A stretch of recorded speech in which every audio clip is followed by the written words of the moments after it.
Hello tout le monde, j'espère que vous allez bien. Aujourd'hui, on se retrouve pour une nouvelle vidéo et cette fois-ci, on se retrouve pour une vidéo un petit peu particulière puisque j'avais envie de vous donner et de vous dire et de vous partager 7 conseils ou du moins 7 choses que j'aurais aimé savoir avant l'arrivée de bébé. Je voulais donc vous partager mon avis sur certains conseils et certaines choses que l'on peut entendre parfois ou non. J'avais envie de vous partager mon expérience. Donc écoutez, j'espère que ça va vous plaire. C'est parti. Tout d'abord, la première chose dont j'avais envie de parler avec vous, c'est le sommeil de bébé qui est imprévisible. Oui. Ne vous attendez pas forcément à ce que le sommeil de votre bébé soit parfait tout le temps. C'est pas vrai. Ne vous attendez pas non plus à ce que votre bébé fasse ses nuits dès qu'il sort de la maternité. Ça peut, mais ça peut ne pas l'être. Chaque bébé est différent. Dans votre entourage, il peut y avoir plein de bébés qui ont fait leur nuit en rentrant de la maternité. Ça veut pas dire que le vôtre fera ses nuits.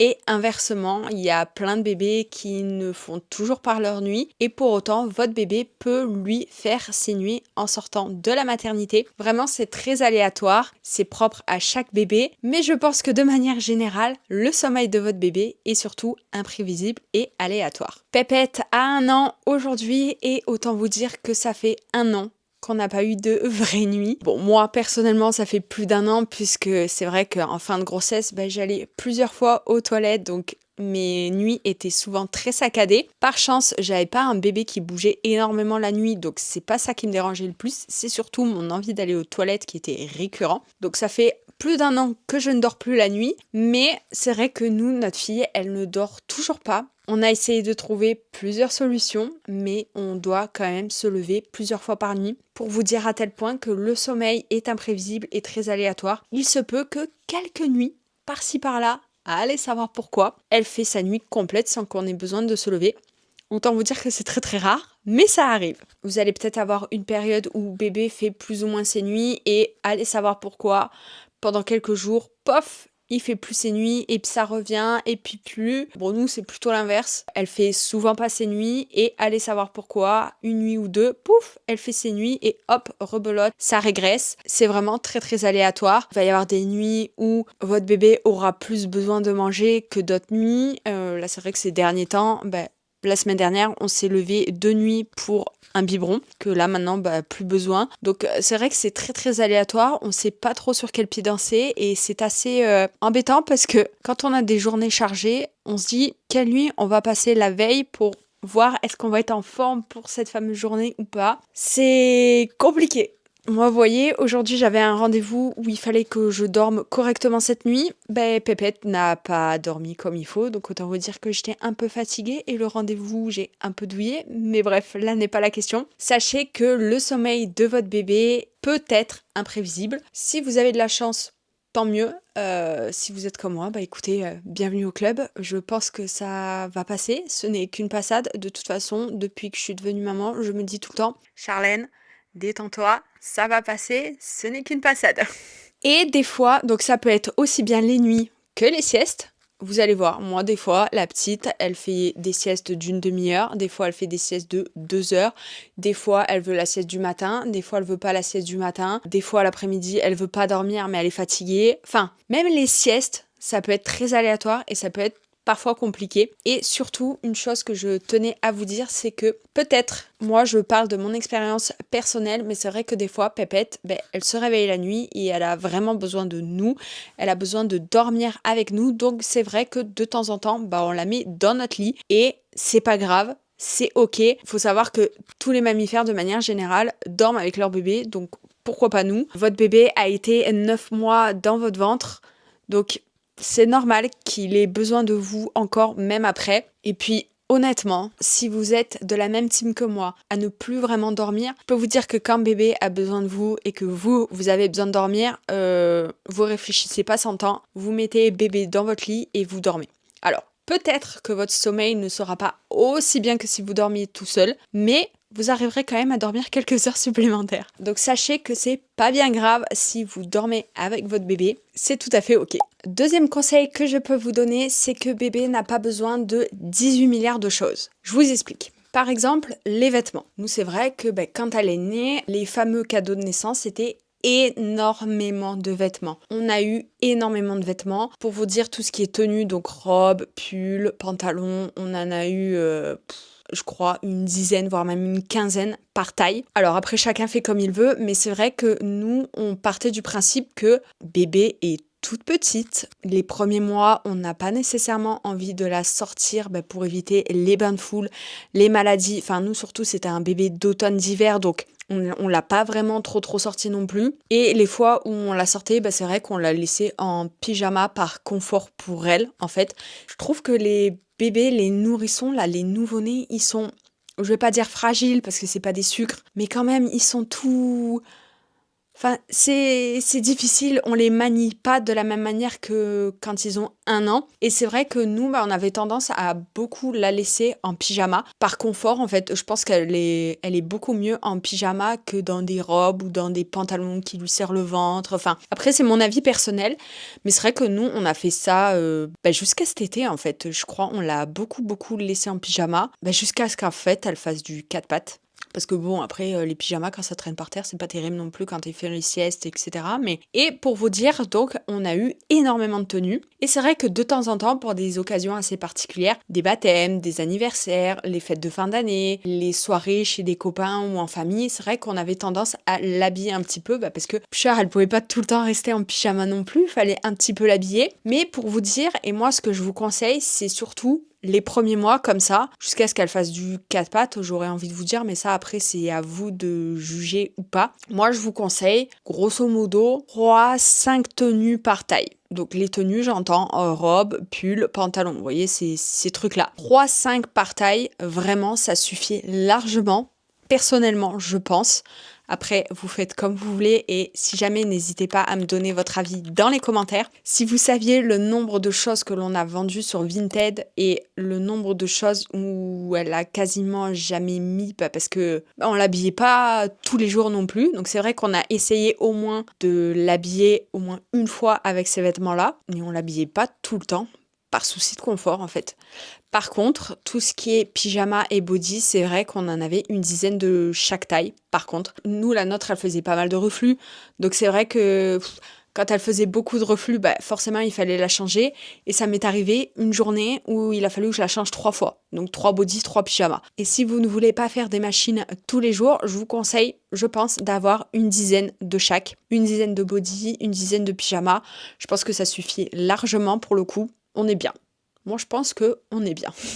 Après, chacun fait comme il veut, c'est vrai, mais moi, c'est mon avis là-dessus. Je pense que les bébés et encore plus les nouveau-nés n'ont pas besoin de 36 affaires. Là, maintenant qu'elle a 1 an, c'est vrai que cet été, je crois qu'elle avait à peine 7 tenues différentes. Pareil, ça a suffi largement. Là, pour cet automne, pareil. Je crois qu'on est aux alentours de 7 pulls. Bon, on a acheté 3 robes parce que c'est vrai que au moins comme ça, pour les fêtes de fin d'année ou les petites sorties comme ça, au moins comme ça, elle a des robes qui changent un peu. Au moins comme ça, on lui met pas tout le temps la même robe. Mais voilà, honnêtement, je pense pas qu'on achètera plus. Non, on n'achètera pas plus en fait, ça suffira largement. Après, c'est pareil concernant les jouets. Je pense que chacun a son avis là-dessus. Nous, c'est vrai que les jouets, elle en a pas 15 000. Elle en a pas 15 000. À tel point que là, avant son anniversaire, on commence à se dire, il va peut-être falloir lui acheter des jouets parce que je crois que là, elle s'ennuie et je crois que les jeux ne sont plus de son âge. Mais c'est vrai qu'à Noël, elle a eu quelques jouets. Pas beaucoup, mais elle en a eu quelques-uns, même si certains lui ont fait des cadeaux de jouets. C'est vrai qu'elle avait toujours ses préférés, elle en avait toujours 1 ou 2 préférés, et elle jouait tout le temps avec, à tel point que les autres, elle les délaissait, ou voire même, elle les prenait, mais plus tard. En fait, elle a fonctionné vraiment par période de 2 jouets. Ça a changé, mais pendant des longues périodes, elle jouait vraiment toujours au même jouet. Donc, pour moi, je pense qu'il n'y en a pas besoin d'en avoir 15 000. 4-5, pareil, ça suffit. Vous lui en mettez 2, vous changez un petit peu de temps en temps, histoire que ça lui apporte de la nouveauté et qu'elle évolue autrement en fonction des semaines. Mais je pense que ça sert à rien d'en avoir 10 millions, ça sert à rien. Vous allez voir, votre bébé, à un moment donné, il jouera plus à ces jouets-là. Et vous allez avoir cette impression qu'il s'ennuie. Donc à ce moment-là, achetez-lui 1 ou 2 jouets supplémentaires. Et en fait, vous faites ça petit à petit, mais pas besoin de lui en acheter 15 000. Là, par exemple, pour son anniversaire, elle en a eu plein. Vraiment, elle en a eu plein. Mais du coup, on lui donne pas tout d'un coup. On le change un petit peu de temps en temps. Et au moins, comme ça, elle est pas lassée trop vite. Et puis même, ça sert à rien qu'elle ait 18 milliards de jouets. D'autant plus qu'elle en a plein chez nous.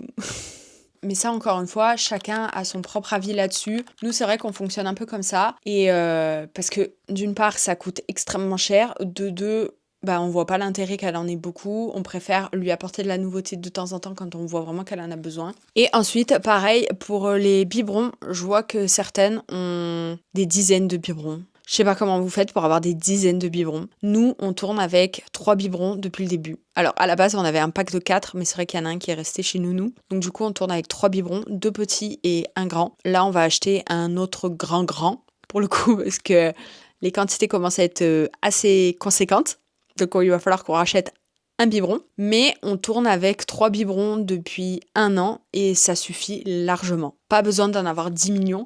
Pareil, un biberon, à force, ça coûte quand même, ça coûte un peu. Les tétines, n'en parlons pas. Nous, on tourne avec 3, ça suffit. Après, il suffit d'anticiper, par exemple, les nuits. Nous, personnellement, on n'avait pas besoin de plus de biberons parce qu'en fait, finalement, elle se réveillait que deux fois par nuit, voire 3 fois grand maximum. Mais vraiment, c'était rare. Et du coup, ce qu'on faisait, on anticipait la nuit, on lavait tout. On faisait en sorte que tous les biberons soient propres au moment d'aller se coucher. Et au moins, comme ça, on n'avait pas de problème pour la nuit. On anticipait tout. Et ça suffit, en fait. Il suffit d'avoir tout le temps des biberons de propre. Quand vous partez quelque part, vous prenez le nombre de biberons qu'il faut. Généralement, pareil, 2-3, ça suffit, en fait. Enfin, je sais pas. Moi, c'est comme ça que je vois les choses. C'est vrai que les biberons, pour nous, on n'a pas eu ce besoin d'en avoir plus. Votre couple va changer et c'est un petit peu normal, voire même c'est tout à fait normal. Notamment dû à la fatigue, notamment dû au manque de sommeil. Nous, en tout cas, c'est ce qui nous arrive. Ça fait 1 an que l'on ne dort plus vraiment comme il faudrait. Et c'est vrai que tout dépend aussi de chacun, de son seuil de tolérance à la fatigue. Moi, je sais que personnellement, mais à la fois, je sais pas parce que maintenant, je pense que ça a changé en fait. Mais c'est vrai que quand je suis énormément fatiguée, je suis plus, pas irritable, mais je suis beaucoup plus sensible, je pleure beaucoup plus facilement. Je sais que parfois, certaines personnes, quand ils sont fatigués, ils sont beaucoup plus irritables, beaucoup plus énervés, beaucoup plus stressés, beaucoup plus tout, en fait. Et par moment, c'est vrai que ça peut poser problème dans votre couple, le fait que vous ne dormez pas comme il faut ou que vous ne dormiez plus. Mais il faut se dire que encore une fois, ce n'est qu'une passade, ça va passer et ça va s'arranger. Je pense qu'il faut être patient et il faut être conscient de ça. Nous, c'est vrai que c'est ce qui se passe un peu. Des fois, pour rien vous cacher, on se querelle pas mal de fois, mais parce qu'aussi il y a la fatigue qui joue énormément. On sait pourquoi et on se dit, ça va passer, il faut être patient. Mais c'est vrai que c'est pas toujours évident, il faut l'avouer. Et après, forcément, votre couple, il change parce que vous avez moins de temps pour vous. Il y a quand même un petit être à s'occuper et c'est vrai que vous avez beaucoup moins de temps pour vous deux. Alors après, vous pouvez me dire que oui, il y a les grands-parents, il y a l'entourage et tout qui peut prendre le relais, qui peut garder Pépette la nuit, un week-end ou je ne sais quoi. Mais c'est vrai que j'en avais parlé sur TikTok de ça. Et moi, je ne comprends pas ce truc de toujours laisser les enfants aux grands-parents, par exemple, pour tout et n'importe quoi, pour des sorties, des dates, des cinémas, des soirées ou je ne sais quelle excuse. J'ai un peu de mal avec ça parce que je pars du principe que quand on fait un enfant, on l'assume et on l'a fait pour soi et pas pour les autres. On l'a fait aussi pour soi, donc on l'assume nous, on n'a pas à le faire subir, je mets de gros guillemets, on n'a pas besoin de faire subir notre choix aux autres. Si on a fait un bébé, c'est parce qu'on en avait envie et c'est parce qu'on est capable de l'assumer. Nous, on sait que quand on a fait notre fille, on savait qu'on allait moins sortir, on savait qu'on allait faire moins de restos, on savait qu'on allait voir moins nos amis, mais c'est comme ça en fait, ça fait partie du jeu, c'est le jeu de la parentalité. Et pour moi, j'ai du mal à concevoir le fait que je dois laisser ma fille aux autres pour faire ma vie d'avant en fait. Si je voulais garder ma vie d'avant, il fallait pas faire d'enfant. Après, c'est mon avis, chacun a son opinion là-dessus. C'est vrai que des fois, c'est vrai, les grands-parents peuvent être utiles pour vraiment, en cas d'urgence, comme des grèves ou des maladies, on peut pas garder l'enfant. Enfin, même si les maladies, selon la maladie que c'est, j'ai un peu de mal de concevoir qu'on puisse laisser l'enfant aux grands-parents. Mais bon, ça après, c'est chacun son point de vue aussi. Tout ça pour dire que c'est vrai que nous, on ne fait pas garder notre fille par notre entourage. Enfin, du moins, ça arrivé 2 fois parce que j'avais un concert qui était prévu depuis très très longtemps. et ça avait été calé comme ça. Et une fois parce que ma mère voulait garder la petite, nous on avait un ciné, donc on l'a laissé 2 heures. C'est tout. Mais ça arrivait 2 fois en un an et là c'est pas prévu que ça réarrive. Mais voilà. Nous, on a fait ce choix-là parce qu'on le voit comme ça. Donc, c'est vrai qu'on n'a pas forcément l'aide de notre entourage. Et c'est ok, on est en accord avec ça de toute façon. Donc, on sait qu'on passe moins de temps à deux. Et de temps en temps, on peut se permettre de laisser Pépette à la nounou une journée où on est tous les deux à la maison pour pouvoir se retrouver, pour pouvoir faire des activités tous les deux, comme un ciné, un resto, faire des choses dont on peut plus faire quand on a un enfant. Et on est tout à fait d'accord avec ça, on trouve des solutions autrement, mais en tout cas, on l'assume. Donc c'est normal, votre couple y change. Et après, forcément, vous avez plus les mêmes sujets de conversation. Nous, c'est vrai que nos conversations, mais comme beaucoup de parents en fait, comme beaucoup de jeunes parents, ça tourne beaucoup autour de bébé. C'est comme ça, je pense que ça peut être aussi une passade, et c'est ok. Ça va avec la parentalité, c'est comme ça. Souvent, je vois sur les réseaux qu'il faut pas se séparer de son partenaire quand on devient parent avant 2-3 ans parce que c'est la période la plus difficile selon eux. Donc, peut-être, c'est vrai, nous, on s'accroche de temps en temps parce que c'est pas toujours évident, d'autant plus qu'on essaye de monter notre entreprise à côté. Donc, on est pas mal frustrés avec de trop guillemets sur notre temps de travail parce que c'est vrai que Pépette nous demande beaucoup de temps, donc on n'arrive pas à avancer comme on aimerait avancer. Il y a plusieurs petits facteurs qui peuvent faire que, oui, votre couple en a pris un coup, mais je pense que c'est que passade. Bébé va rentrer à l'école dans 2 ans. Donc dans 2 ans, ça ira mieux. 2 ans, je peux vous l'accorder, ça peut être très très long, mais à la fois, ça passe tellement vite. Nous, regardez, ça fait déjà 1 an qu'on est devenus parents. Il nous reste 2 avant qu'elle aille à l'école. Écoutez, on va profiter d'elle à fond et on avancera vraiment quand elle sera à l'école. Ou alors, il faut qu'on trouve une autre organisation. Mais en tout cas, voilà, comme je vous dis, c'est une organisation. C'est des sacrifices. On a fait un bébé et on l'assume. Ensuite, un autre point que je voulais aborder avec vous. Sachez que tout le monde aura toujours un mot à dire sur votre bébé, sur votre parentalité, même quand vous ne l'avez pas demandé. Voilà. Et ça, honnêtement, ça peut commencer dès la grossesse. Et honnêtement, à titre personnel, j'en ai eu des réflexions, j'en ai eu des phrases qui m'ont vite gavée alors que j'étais qu'enceinte. Donc je vous laisse imaginer maintenant que je suis devenue maman. Préparez-vous à ce que tout le monde compare votre bébé à un tel, les enfants de machin, de trucs, de ceci, de cela. Sachez que chaque bébé est différent et surtout, sachez que chaque bébé, ou du moins tous les bébés, ont tous des mimiques typiques de bébé. Donc c'est pas parce que un bébé fait telle ou telle action que forcément il ressemble à plus machin ou à plus machin. Non, dans certains cas, c'est le comportement typique d'un bébé.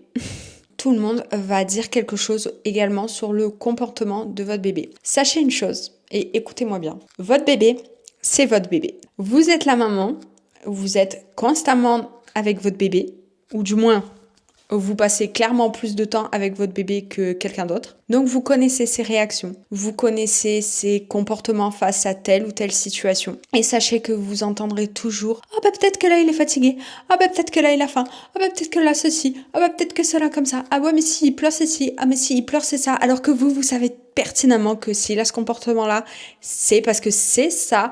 Et s'il pleure comme ça, c'est parce que c'est ça. Mais vous entendrez toujours quelqu'un dire « Ah non, moi je pense pas, je pense que c'est ça, gna gna gna gna ». Sachez un truc, faites-vous confiance, c'est votre bébé, vous le connaissez mieux que personne et préparez-vous à entendre tout ça parce que des fois c'est pas évident, je peux vous le dire. Je suis sûre que vous avez entendu des centaines de fois la fameuse phrase « Profite, ça passe trop vite ». Ça vous a ou ça vous maintenant gave sûrement, peut-être. Je le comprends totalement parce que nous, ça nous a un peu gonflé d'entendre dire tout le temps « Profite, ça passe trop vite, profite parce que ceci, profite parce que cela ». Écoutez-moi bien, je suis désolée, mais je vais être encore cette personne qui va vous dire une fois de plus « Profite, ça passe trop vite ». C'est tellement vrai. Et quand on n'est pas dans la situation, c'est vrai qu'on pourrait dire « Ouais, c'est bon, ok, on a compris, on le sait ». Mais en fait, c'est tellement vrai, ça passe extrêmement vite et ça va encore avec la phrase ce n'est qu'un passage, ce n'est qu'une passade, ça va aller, ça va passer. C'est tellement vrai. En fait, il peut y avoir des petites actions qui vont vous gonfler sur le moment. Par exemple, je prends un exemple tout bête, mais votre bébé a besoin d'être que sur vous pour dormir et faire les siestes. Donc sur le moment, vous allez dire... Alors, les premiers temps, vous allez dire « Oh, c'est trop mignon, il dort sur moi ». Et puis au bout d'un moment, vous allez vous dire franchement, ça m'embête, je peux rien faire d'autre. Donc vivement que ça passe. Et en fait, une fois que c'est terminé ce moment-là, vous vous dites c'était trop bien quand il dormait sur moi. C'est vrai et c'est véridique. C'est un exemple, mais il peut y avoir d'autres exemples aussi, mais j'en ai pas en tête. Ça passe tellement vite. On s'en rend pas nécessairement compte sur le moment, mais nous, c'est vrai que quand on voit des photos d'il y a quelques mois, on s'est dit punaise, mais ça nous paraît tellement loin. Alors après, nous, on a ce truc de normalement, on n'aura pas de deuxième enfant. Ce truc-là est d'autant plus vrai, profite à fond, à fond, à fond, parce que ça passe trop vite et tu le vivras sûrement qu'une fois. C'est dur à dire comme ça, c'est peut-être la réalité, peut-être qu'on n'en aura sûrement qu'un. Et vraiment, il faut profiter parce qu'il y a certains moments que j'ai envie de revivre et que je sais que je ne revivrai pas. C'est pas évident, mais vraiment, profitez, profitez, profitez pendant que vous le pouvez. C'est ultra, ultra important parce que ça passe extrêmement vite. Une chose que j'aimerais vous dire, c'est prenez du temps pour vous. Pendant ma grossesse, j'entendais souvent dire profite parce que après tu ne pourras plus prendre soin de toi. Et moi j'ai envie de vous dire une chose, c'est pas vrai. On peut toujours continuer de prendre soin de soi quand on a un bébé, quand on a un nouveau-né. On peut toujours prendre soin de soi. N'écoutez pas les gens qui vous disent profite parce que tu pourras plus prendre soin de toi, profite parce que tu pourras plus te maquiller, profite parce que tu pourras plus aller au sport, profite parce que ceci, parce que cela. Alors déjà d'une, ça rend la maternité négative et au bout d'un moment, stop, c'est pas vrai. Et de deux, comme je vous ai dit plus tôt dans la vidéo, tout est une histoire d'organisation. Ma fille a 1 an et j'ai toujours réussi à me laver les cheveux en temps et en heure. J'ai toujours réussi à me maquiller plus ou moins tous les jours. J'ai toujours réussi à plus ou moins m'habiller. C'est très très rare que je sois restée en pyjama parce que je ne pouvais pas faire autrement. Prenez le temps pour vous, prenez le temps de vous habiller, même si vous êtes qu'en jogging, mais au moins comme ça vous n'êtes plus en pyjama. Prenez le temps de vous maquiller ou de faire votre skincare, vous vous sentirez 10 fois mieux. Même si vous restez à la maison, mine de rien, les peu de miroirs que vous avez chez vous, votre reflet sera toujours plus appréciable que si vous vous laissez aller. Prenez le temps de vous laver les cheveux. En fait, c'est toute une histoire d'organisation qui fait qu'après, ça va vous faire du bien à vous et à votre morale. Nous, pour vous donner une petite idée de comment on s'organise pour que je fasse tout ça. Déjà, le matin, je me prépare surtout quand bébé fait la sieste ou alors je me lève plus tôt que ma fille et je me prépare. Alors, sans nécessairement pouvoir déjeuner, mais au moins je suis habillée, je suis coiffée et je suis maquillée quand j'en ai envie. Au moins comme ça, je commence la journée en étant prête et psychologiquement, ça fait du bien. Et après, nous, le soir, quand on fait le bain à Pépette, et ça depuis le début, parce qu'en fait, au début, c'est moi qui gardais la petite, forcément, papa n'était pas en congé paternité, donc quand il partait travailler, je m'occupais de ma fille toute la journée. Et du coup, quand il rentrait le soir, ça nous arrivait donc du coup de faire le bain de Pépette. Et en fait, de suite, on a mis cette routine-là, et en fait, elle y est encore même aujourd'hui. Après, c'est lui aussi qui a souhaité faire comme ça, mais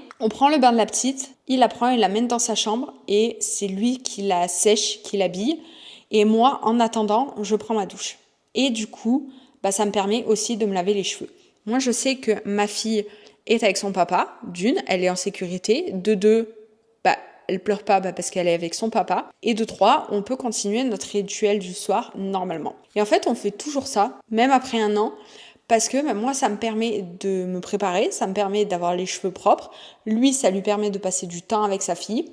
Et mine de rien, en fait, c'est une petite organisation qui fait énormément pour mon moral, en tout cas. Donc voilà, si je peux vous donner un conseil, vous pouvez essayer de procéder aussi comme ça. Mais c'est ultra, ultra important de prendre soin de soi, surtout quand on devient maman. Je pense que c'est important parce que si toi, tu te sens bien dans ta tête et dans ton corps, ton bébé le ressentira aussi et il sera beaucoup plus épanoui parce qu'il aura une maman épanouie et heureuse. Avec des guillemets, même si je sais que c'est pas toujours évident quand on commence la maternité, mais vous comprenez ce que je veux dire. Donc voilà, si je peux vous donner un conseil, c'est trouver une organisation avec votre partenaire pour que tous les deux, parce que c'est aussi important que papa prenne soin de lui, trouver une organisation pour que tous les deux, vous puissiez prendre soin de vous et ne pas vous délaisser. Et enfin, dernière petite chose et dernier conseil que je pourrais vous donner, c'est surtout ne doutez pas de vous. Vous êtes la maman de votre bébé, vous êtes sa maman. En fait, ça va revenir un petit peu à ce que je disais aussi précédemment, mais c'est votre bébé.